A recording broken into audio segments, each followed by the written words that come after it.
Will it be all Hoosiers or will Miami surprise everybody again? Jacob Goins of Locked On Hoosiers is here to discuss the national championship game Monday night at the Orange Bowl. Isn't it so college football, Goins, that this game is being played at a team's home stadium It's so by dumb. accident? Yes, It's not like the NBA Finals where Game 7 right. has been by design played on a team's home court. This is just, guess so. Yeah, which is why we really can't be mad about it. I mean, until the Niners dropped an egg against the Seattle Seahawks, they had a chance to play the Super Bowl in their home stadium. So nice. And so it's just the luck of the draw. It is what it is. But here's the cool thing, Spencer. Indiana fans will have more people there than Miami fans because they don't go to their own games and it's even in their backyard. So Indiana fans will have that place packed out, ready to go. You guys saw and heard what Mercedes-Benz looked like just a couple of weeks ago. That wasn't Autzen Stadium, though. I remember what that game looked like, and it wasn't a majority Indiana fans. I've seen bowl games with more fans there than Miami football home games, brother. Like, it'll be red throughout that place. Will Miami fans come out because it's the Natty? Of course they will, and they should, and they'll support their team. I'm just saying it won't have this crazy home field advantage. It is what it is playing at Miami Stadium, but I think I heard, and I don't have confirmation on this, I think I heard that they're putting Miami on the opposing sidelines, on the visitor sidelines, even though it's in their home stadium, which I think is a good idea. Put them in the opposing sideline, opposing locker room, at least try to level the playing field from that perspective. Yeah, and the question then becomes, how can Miami level it during the actual game? I think there are plenty of folks that think Indiana is just going to absolutely dominate. I gave a score prediction last week. Throw that one out. I had an entire weekend to let it marinate. I'll have one later on. I'm just going to play devil's advocate here, Goins, just because I like bugging you. It's one of my favorite pastimes, if I'm being honest. So I'm going to go full as if I thought Miami were going to win the game. I think it will be Indiana, but I'm just gonna go to the other side. Are you prepared for that particular run of arguments? Yeah, sure. Okay. Miami has the best edge tandem in all of college football, and Indiana has not seen a front like that. That includes Oregon and Ohio State, who are very good, but the NFL draft scouting community will tell you that Akeem Mesidor and Ruben Bain are a better tandem. Are Indiana's tackles ready for that?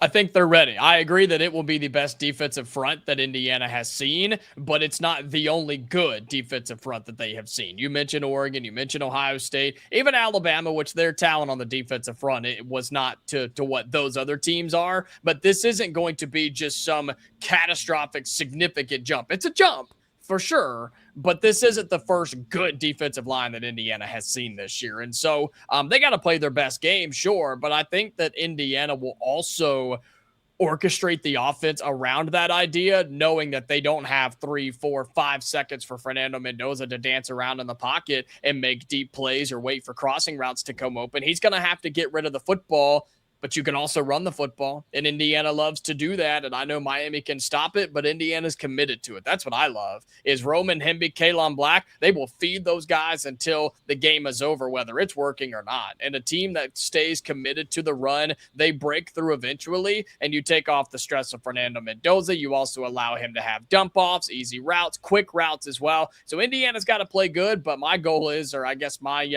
note would be, just stay away from those guys and don't let them make an impact on the game because they absolutely can.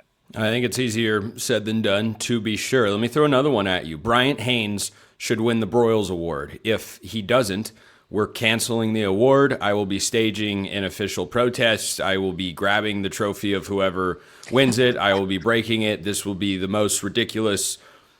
It would be insane, frankly. And look, Corey Heatherman, Miami's defense coordinator, should probably finish second. Yeah. The turnaround from last year has been absolutely wild. Let me throw this one at you, though. Ty Simpson, who Indiana played in the last 3 wins for Indiana, have come against Julian Sain, Ty Simpson, and Dante Moore. All 3 guys are starters this year for the first time in their college football careers. And what has made Bryant Haynes so good is his ability to run a complex set of schemes that confuses young quarterbacks, causes the ball to go where it shouldn't. They don't see the field particularly well. Insert Carson Beck, a 7th-year veteran in college football who's played more than a few games. Of the group, I don't know that Beck is the most gifted. I don't think he'd be, if you lined up those 3 guys, if you lined up those 3 guys and went to the NFL draft combine, I think Carson Beck is finishing 3rd. But guess what? This is college football. Yeah. And sometimes it just doesn't matter. So how do you see that chess match playing out? Because I think Beck is far more capable of slicing and dicing the defense mentally than Dante Moore was, who struggled with it twice this year, than Julian Sayin was, or even than Ty Simpson was as well. And Simpson's kind of, he's a veteran, but he's not a veteran because he hadn't played a whole heck of a lot. Anyway, go ahead and respond to that devil's advocate.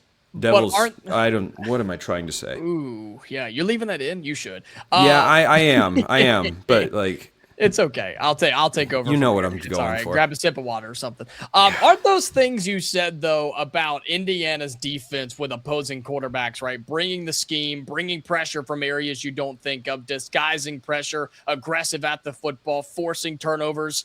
Aren't those all the things that make Carson Beck the turnover-prone guy that he is? Aren't those the things that have gotten Carson Beck in trouble several times during his college career? And give the guy credit. He's playing his best football right now. Going into the national championship game, he didn't play good against Texas A&M, but he won. He didn't play great against Ohio State, but he won. And then he had great stats against Ole Miss, and they won.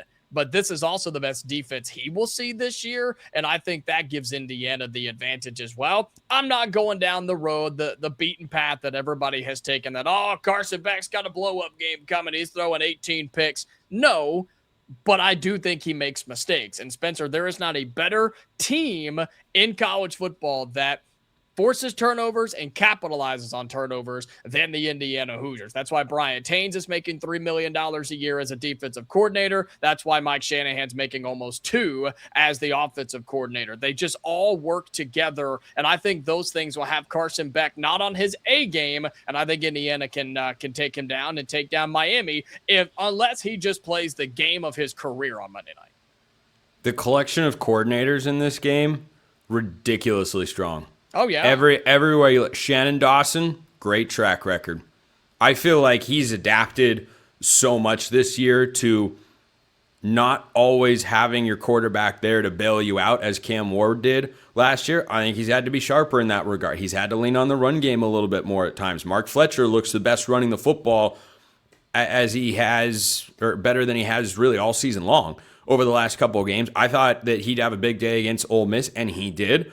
And that's a big reason why Miami has propelled themselves into this particular position. So I have a couple more points to throw at Goins. We'll see how he responds. Then we'll make our predictions for the national championship game that's coming up next.